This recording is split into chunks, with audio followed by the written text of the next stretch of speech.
안녕하십니까. 이어서 경남 뉴스입니다. 앞으로 3년 동안 선박 수주 전망이 과거 평균의 50에서 66% 수준에 머물 것으로 전망됐습니다. 정부가 밝힌 구조조정 추진 현황을 보면 삼성중공업의 향후 3년간 연평균 수주 전망은 55억 달러 수준으로 지난 6년간 평균인 110억 달러의 절반입니다. 대우조선은 연평균 81억 달러로 지난 평균 123억 달러의 66%로 전망됐습니다.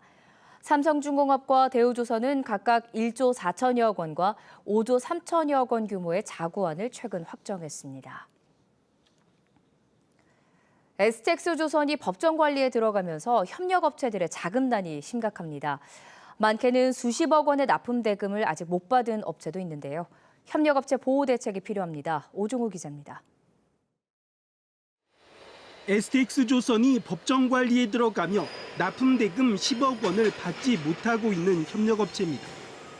협력업체 납품 대금도 동결됐기 때문인데 직원 임금과 원자재 구입비까지 모든 게 걱정입니다. 원자재 대금도 줘야 되고 직원들 급여도 줘야 되고 또 회사 운영도 해야 되고 한데 거기에 대한 자금이 없다는 게 문제입니다. 또 다른 협력업체도 2, 3개월 동안 납품한 대금 30억 원이 묶여 하루하루 걱정입니다. 산업은행 또 정부 거잖아요. 믿고 우리 물건 납품했단 말입니다. 산업은행은 건재한데 왜 우리는 망해야 됩니까? 1차 협력업체들의 자금난은 2차 협력업체에 그대로 이어집니다. 1차 협력업체가 납품 대금을 받지 못했기 때문에 2차 협력업체에 지급할 수 없기 때문입니다.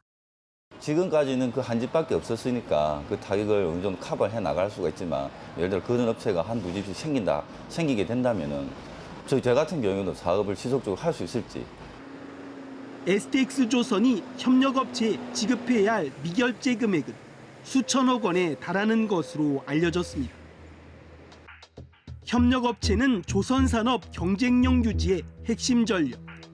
조선업 위기에 고통이 가중된 협력업체들에 대한 대책이 필요합니다. KBS 뉴스 오종우입니다. 4대강 조사위원회와 대한하천학회, 환경단체가 함께하는 낙동강 경남구간 현장 조사가 오늘 창녕 함안보 등에서 열렸습니다. 참여단체들은 낙동강 저질토 현황과 재퇴적 현상을 살피고 강물을 채취해 분석했습니다.